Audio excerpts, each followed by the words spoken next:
کہ جنہیں چاہ کر بھی ہم سلام کرنا چاہیں تو دل اندر سے گوارا نہیں کرتا کہ اس شخص کو سلام کیا جائے. کہ ایک مسلمان کا ایسا شیوا نہیں ہونا چاہیے. السلام علیکم ورحمۃ اللہ وبرکاتہ. ناظرین محترم، آپ دیکھ رہے ہیں دوستی نیٹ ورک دیناج پور چینل.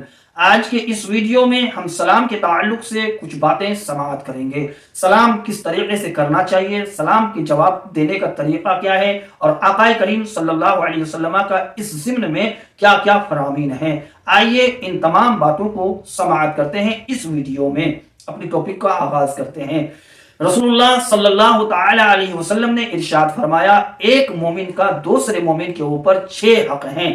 وہ یہ ہیں کہ جب کوئی بندہ مومن بیمار ہو تو اس کی عیادت کے لیے آپ تشریف لے جائیں، اور جب کوئی بندہ مومن اس دنیا سے انتقال کر جائے تو ان کے نماز جنازہ میں آپ حاضر ہوں اور ان کے لیے دعائے مغفرت کریں.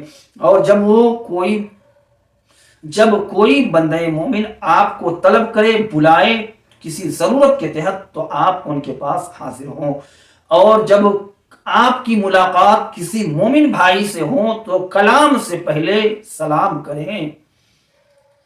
سلام کو عام کرنے کی ضرورت ہے، اور ساتھ ہی ساتھ ان باتوں کو سماعت کریں کہ جب کوئی بندہ مومن چھینکے تو اس کے چھینک کا جواب دیں، اور حاضر و غائب میں اپنے مومن بھائی کی خیر خواہی کرے.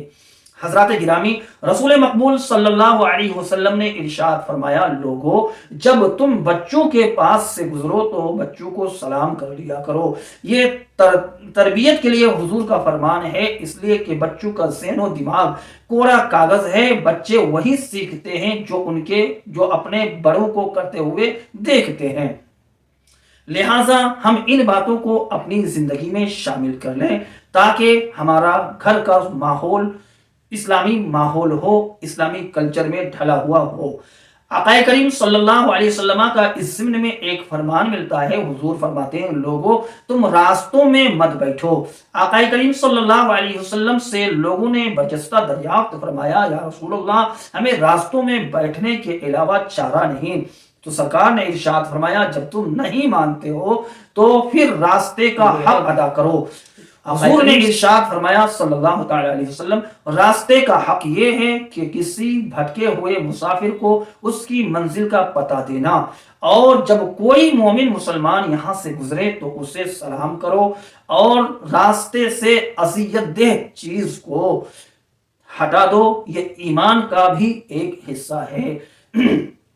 اور اگر آپ نے ایسا کیا تو اس کا شمار صدقہ جاریہ میں بھی ہے، یعنی راستے سے تکلیف دہ چیز کو ہٹا دینا یہ صدقہ جاریہ بھی ہے. تو ان تمام باتوں پر ہم اور آپ عمل کریں تاکہ ہمارا معاشرہ ایک اسلامی معاشرہ ہو، ہمارے گھر کا ماحول امن و سکون والا ماحول ہو. آئیے میں آپ کو کچھ باتیں اور دوست بتاتا ہوں. ہمارا اگزامپل کے لیے میں بتا رہا ہوں، جیسے زید سے ہماری ملاقات ہوئی اور ہمارا ساتھی بکر ہے. بکر سے اور زید سے ملاقات ہوتی رہتی ہے، لیکن میری ملاقات بکر سے ہونا مشکل ہو جاتا ہے. لہٰذا زید سے جب ہماری ملاقات ہوئی تو ہم نے زید سے کہا کہ یار کافی دن ہو گئے بکر سے ہماری ملاقات نہیں ہوئی ہے، آپ سے جب ان کی ملاقات ہو تو ان سے میرا سلام کہہ دینا.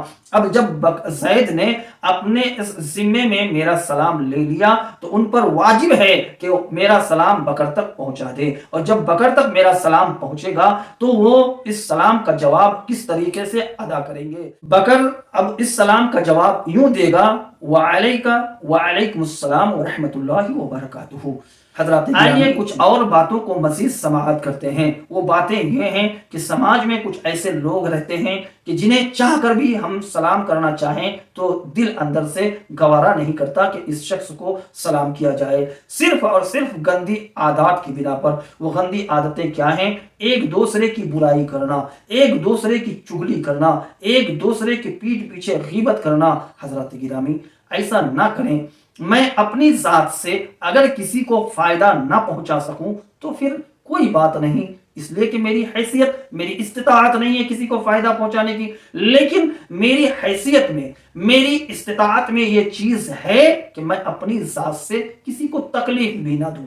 کیا ضروری ہے کہ میں کسی کو اپنی ذات سے تکلیف پہنچاؤں؟ اگر کوئی بھی ان خسیس عادات میں مشغول ہوں تو خدا کے واسطے ان عادات کو چھوڑ دیجئے، کیونکہ ایک مسلمان کا ایسا شیوا نہیں ہونا چاہیے۔ السلام علیکم ورحمۃ اللہ وبرکاتہ۔ اب دیکھنا یہ ہے کہ کتنے لوگ کمنٹ میں میرے سلام کا جواب دیتے ہیں۔ ویڈیو پسند آئے تو لائک کیجئے، چینل کو ضرور سبسکرائب کیجئے اور ساتھ ہی ساتھ اس ویڈیو کو شیئر بھی کر دیں۔